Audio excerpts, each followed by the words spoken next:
Olá, tudo bem? Seja bem-vindo ao canal Meu Momento com Deus. Nessa ocasião, quero te convidar a fechar teus olhos para, junto comigo, fazer uma oração ao nosso Deus. Oremos? Senhor Deus que estás nos céus, como é bom, Senhor, mais uma vez estarmos na Tua presença. Bem, na verdade, nós precisamos desse momento contigo, porque a vida nem sempre é fácil e às vezes ficamos sobrecarregados, precisando de alívio, precisando de descanso. E a tua palavra nos afirma que o Senhor é exatamente isso que nós tanto precisamos. Perdoa os nossos pecados, Pai. Dai-nos alívio e paz. Dai-nos aquilo que de fato nós precisamos. Dai-nos o teu Espírito Santo, para assim poder te adorar de maneira mais perfeita e agradável ao Senhor.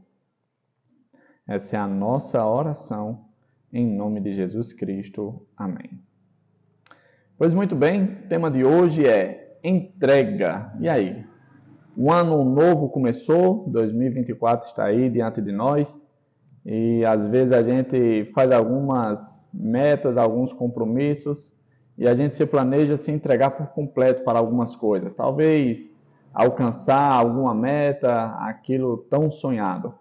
Você já está entregue a alguma coisa? Sabia que dentro do contexto espiritual houve um homem chamado Jesus que de fato se entregou por completo para alcançar a mim e a você? Eu quero convidar você a abrir sua Bíblia no livro do Evangelho de João. João, capítulo 3, versículo 16. É um texto bem conhecido. Diz assim, ó: Porque Deus amou o mundo de tal maneira que deu o seu Filho unigênito, para que todo o que nele crê não pereça, mas tenha a vida eterna. Quando o pecado entrou na história desse mundo e na realidade da vida humana, o pecado requeria um alto sacrifício, uma auto-entrega, uma entrega grande. E aí, de acordo com o texto que nós lemos hoje, Deus entregou o seu Filho amado. E dentro de outras meditações que a gente fez aí atrás, alguns dias atrás, a gente entende que também Jesus aceitou a missão e se auto-entregou de maneira voluntária. Essa entrega ela foi tão grande porque a gente, vez por outra, precisa refletir o tamanho dessa entrega que o Filho fez, a terceira pessoa da Trindade. Ele deixou o céu, ele deixou a presença do Pai, ele deixou o ambiente perfeito, a companhia dos anjos santos. Ele deixou todas essas coisas para alcançar a cada um de nós. É nessa situação que a gente percebe o quanto Deus nos amou, o quanto Jesus nos amou. Pois a partir do momento em que Ele decide de maneira voluntária alcançar cada um de nós, Ele aceita, de certo modo, pagar o preço do pecado, pagar com a própria vida.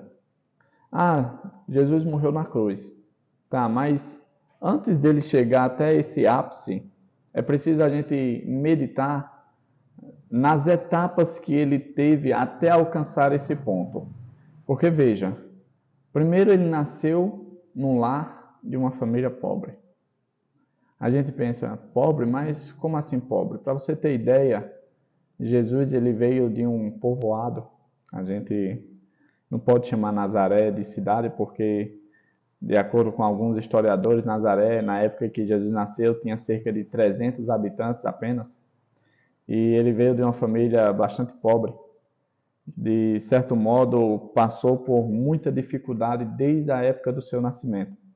Para você ter ideia, Satanás o perseguiu até mesmo quando ele era um bebê, para evitar que o plano da salvação entrasse em vigor e tivesse o seu êxito. Jesus, junto com sua família, teve que fugir para o Egito.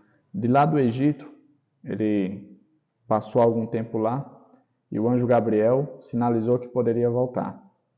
Desde a sua meninice até a sua vida adulta, a vida dele não foi fácil. De acordo com a meditação de hoje, Jesus andou e pisou no mesmo solo de pessoas importantes e pessoas simples, de pessoas ricas a pessoas pobres, de pessoas cultas a pessoas leigas, iletradas, de soldados, generais, a pessoas que tinham um ofício simples como pescadores. Jesus teve o contato com todas as pessoas, com todos os tipos de pessoas, com todas as classes sociais. E ele de maneira singela e amorosa, com o seu caráter santo, conseguiu alcançar todas elas. Mas sabe por quê? Porque ele tinha uma missão, e a missão dele era apresentar quem era o Pai. Certa vez, um dos seus discípulos perguntou: Senhor, mostra-nos o Pai. E ele disse: olha, há tanto tempo você está comigo e você ainda faz uma pergunta dessa? Quem vê a mim, vê ao Pai. Isso me faz refletir, amigos, se quando as pessoas estão vendo a mim, estão vendo a você, se estão vendo a Jesus. Porque é bem verdade que nós nos autodenominamos cristãos. E uma das coisas que era marca característica de Cristo era o seu amor. Esse amor que também o Pai tinha também, da mesma forma, da mesma intensidade, na mesma qualidade. Porque Deus amou a cada um de nós, que Ele se entregou por mim e por você. Eu quero encerrar essa meditação dizendo o seguinte: talvez eu e você vivemos uma vida tranquila, atualmente, uma vida sossegada, mas talvez tenha chegado a hora de eu e você nos entregarmos mais e por inteiro à causa do Evangelho, à causa do Senhor. Hoje eu vi uma reflexão de uma irmã minha na fé, que ela falou que é preciso pregarmos com mais diligência, com mais propriedade, com mais autoridade a mensagem do terceiro anjo, que está descrita lá em Apocalipse. E não apenas pregar, mas viver, para assim sermos boas testemunhas a respeito dessa mensagem. Que tal você hoje fazer um compromisso com Deus? Eu desejo fazer esse compromisso também, para nos entregarmos mais pela causa dele e por amor a ele, da mesma forma que ele nos amou. Que a gente possa, de certo modo, se contaminar de maneira positiva com esse amor que ele tem tanto por nós. Esse é o desafio para mim e para você. E também um convite. Bom, eu tenho um outro convite também para você. Amanhã, pela graça de Deus, estaremos aqui novamente para mais uma vez termos um momento na presença de Deus. Um momento com o nosso Criador. Você é meu convidado, tá? Então vem junto comigo ter um momento com Deus. Até a próxima. Tchau, tchau.